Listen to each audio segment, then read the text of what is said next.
está debaixo do pé de cima e dizer: Deus, manda outro no meu lugar, porque eu não vou mais. Mas nessa manhã eu quero te dizer que a obra que Deus preparou na tua vida, quem tem que executar, quem tem que viver é você. Outra pessoa não vai viver. Deus determinou para a sua vida. Alegre o seu coração, alegre a sua alma, porque Deus nessa manhã está renovando força de crítica aqui nessa manhã. Glória a Jesus, aleluia. Está debaixo do pé de cima, desacreditar das promessas. Louvado seja Deus. Quantos dentro da igreja estão desacreditados Grande Deus de Israel. daquilo que Deus falou a seu respeito? Mas eu quero te falar que ainda que você desacredite, o meu Deus é um Deus que acredita nos desacreditados. Amém, Jesus. Ainda que você não acredite, isso não vai ser um empecilho. Porque se Deus falou que vai te levar, Ele vai te levar. Se Deus falou que vai levantar, é porque Ele vai levantar. Se Deus falou que Ele vai salvar, Ele vai salvar, porque Ele é Deus e a Ele Amém, Jesus. Eu creio isso. Elias, ele se levanta, sai debaixo do zimbro. E a Bíblia diz que ele começou a andar um período de 40 dias. Com a comida que ele comeu, ele andou 40 dias. Agora eu quero que você entenda que em momento algum dos 40 dias você vai ver Deus falando com Elias. Não. Durante 40 dias Deus não falou com Elias. Durante 40 dias Elias não viu sinal de Deus na sua vida. Andando no deserto, passando pela fase do silêncio de Deus. Quanto de nós já passamos pelo silêncio de Deus? Quanto de nós ainda não estamos passando pelo silêncio de Deus? Quando Deus fica em silêncio, nós achamos que Ele desistiu da nossa vida. Quando Deus fica em silêncio, nós achamos que a única esperança para nós é morrermos no meio do caminho. Ei, mas é como foi louvado um aqui ainda nessa manhã. Quando Deus está em silêncio, é porque Ele está agindo. Quando Ele está em silêncio, é porque Ele está trabalhando. Ei, e não existe surpresa melhor do que Deus trabalhar em silêncio e de repente te surpreender com o seu agir. Glória a Jesus, aleluia. Elias anda 40 dias. Glória O que a me Deus. chama a atenção é que durante 40 dias Elias anda direcionado a Horebe. Horebe é o mesmo que o Monte Sinai. Foi no Monte Sinai ou no Monte Horebe onde houve as maiores manifestações de Deus para Israel. Foi no Monte Sinai onde Moisés contemplou a glória do Senhor. Foi no Monte Sinai onde Deus deu os mandamentos para Moisés para dar a Israel.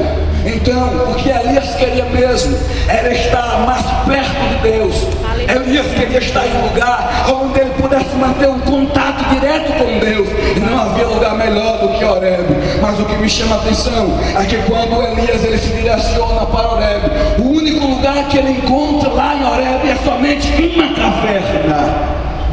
Elias encontrou uma caverna. Depois de andar 40 dias, Elias ele agora resolve parar dentro de uma caverna. Naquele momento, para Elias, a caverna era o melhor lugar que havia na sua vida, porque ele sabia que além de Jezabel não iria achar. Porque cavernas no Antigo Testamento eram lugares que eram usados por todos aqueles que eram fugitivos. Era nas cavernas, nas montanhas, que eles achavam refúgio para si. Então Elias estava se refugiando. Mas eu me espantei quando eu li na Bíblia, eu vi uma expressão de Deus. Quando Deus falou para Elias, quando Elias chega na caverna, depois que Elias passa a noite, logo pela manhã, Deus chega para Elias e faz uma indagação para Elias. Elias, o que fazes aqui? Eu comecei a entender, porque o certo, o correto seria Deus dizer: Elias, o que você está fazendo aí, e não o que você está fazendo aqui. Quando eu vejo Deus dizendo para Elias: o que faz aqui? Eu entendo que Deus estava dentro da caverna com Elias. Quando Deus diz: Elias, o que faz aqui? Deus estava dizendo: Elias, eu já estava te esperando aqui. Antes de você chegar, eu já estava aqui nesse lugar. Mas Elias, o que é que você está fazendo aqui? O que foi que você veio buscar dentro da caverna? Por que você está dentro da caverna? O que te levou para dentro da caverna?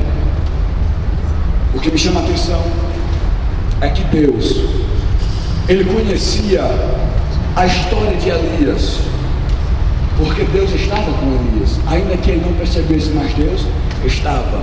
E mesmo assim Deus resolve perguntar: o que você está fazendo aqui? Qual é a causa de você estar aqui?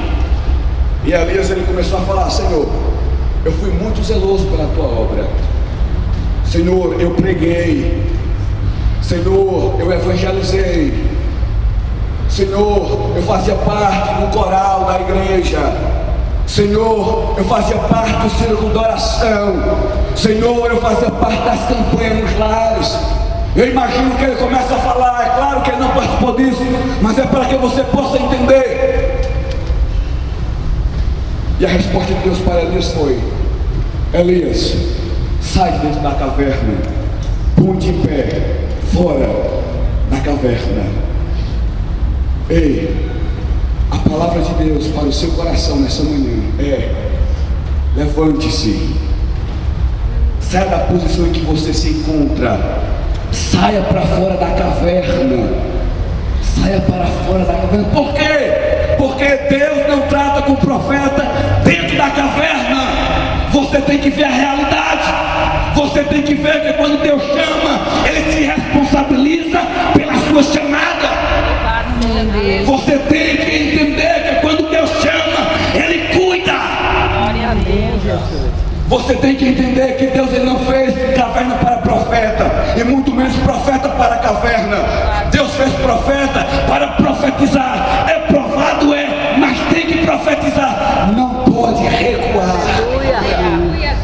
Mas ainda que você tenha recuado, ainda que você tenha dado os 7 passos para trás, Deus vai renovar as tuas forças. Amém. Se você retrocedeu 7 passos, você vai andar 14 passos para frente.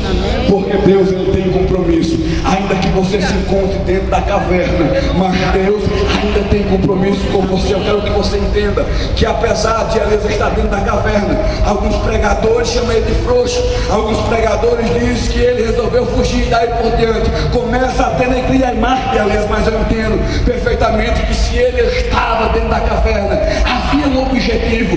Deus queria mostrar algo para Elias, algo que durante o seu ministério por completo ele não pôde ver. O que é isso, Silvânio?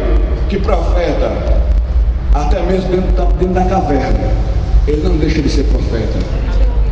Ele continua sendo profeta, mesmo dentro da caverna, mas ele continua sendo profeta. A segunda coisa, apesar de ele estar na caverna, ele continua sendo profeta. A segunda coisa é que dentro da caverna